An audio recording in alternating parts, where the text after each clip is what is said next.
तो चलिए आगे बढ़ते हैं, अगला क्वेश्चन करते हैं। अगला क्वेश्चन हमारा कहता है can you identify the correct sequence. Correct sequence पूछा गया है आपसे ऑफ टेक्सोनोमिक कैटेगरीज। अलग अलग टेक्सोनोमिक कैटेगरी आपको दी गई है, आपसे करेक्ट सीक्वेंस जो है वो पूछा गया है। ठीक है, अब 3 सीक्वेंस दी गए हैं आपको, एक बार देख लेते हैं। पहला सीक्वेंस कहता है स्पीशीज, ऑर्डर, फाइलम, किंगडम। ठीक है, दूसरा सीक्वेंस कहता है जीनस, स्पीशीज, ऑर्डर, किंगडम। और थर्ड ऑप्शन जो है वो आपका कहता है species, genus, order and phylum. फटाफट से हम अपनी सीरीज बना लें, फटाफट से हम अपनी सीरीज जो है वो लिख लेते हैं ताकि ये क्वेश्चन हम इजीली कर पाए। क्या आता है हमारे पास? स्पीशीज, जीनस, उसके बाद family, order, class, phylum and last में हमारे पास आ जाएगा किंगडम। ठीक है, लास्ट में हमारे पास आएगा किंगडम। ये हमने हमारी सीरीज जो थी ये सीरीज बना ली। देखते हैं, फर्स्ट ऑप्शन आपको दिया गया है।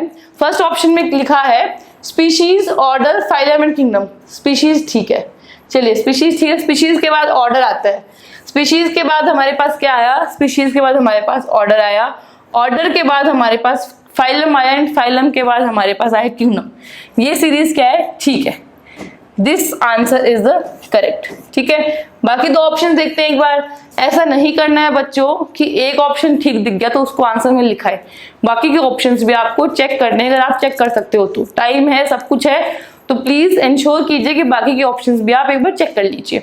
हमारे पास तो टाइम है कि नहीं? टाइम तो थोड़ा सा टाइम तो हम ले सकते हैं। चलिए बाकी का ऑप्शन देखते हैं। सेकंड ऑप्शन कहता है जीनस, स्पीशीज। पहले में इन्होंने गड़बड़ कर दी, जीनस लिखा है फिर स्पीशीज लिखा है और उसके बाद इन्होंने ऑर्डर, उसके बाद इन्होंने किंगडम, तो ये चेंज हो गया। जीनस नहीं, पहले आएगी हमारी स्पीशीज। तो ऑप्शन बी जो है वो तो हमारा गलत हो गया। ठीक है, ऑप्शन बी जो है वो हमारा गलत हो गया। सी ऑप्शन ने लिखा है स्पीशीज, जीनस, ऑर्डर, फाइलम। ठीक है, अब आपको ये देख के लग रहा होगा कि ये जो सीक्वेंस है ये ठीक है, स्पीशीज, जीनस, ऑर्डर और फाइलम, तो ये भी क्या है? ये भी एक करेक्ट है। तो इसका जो आंसर है ये हमारे पास आ जाएगा ए एंड सी। ठीक है, A and C both these sequences are correct. सिर्फ बी वाला जो है वो इनकरेक्ट है।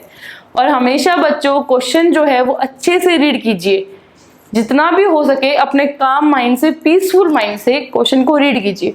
पूछा है करेक्ट तो हमने करेक्ट बता दिया है।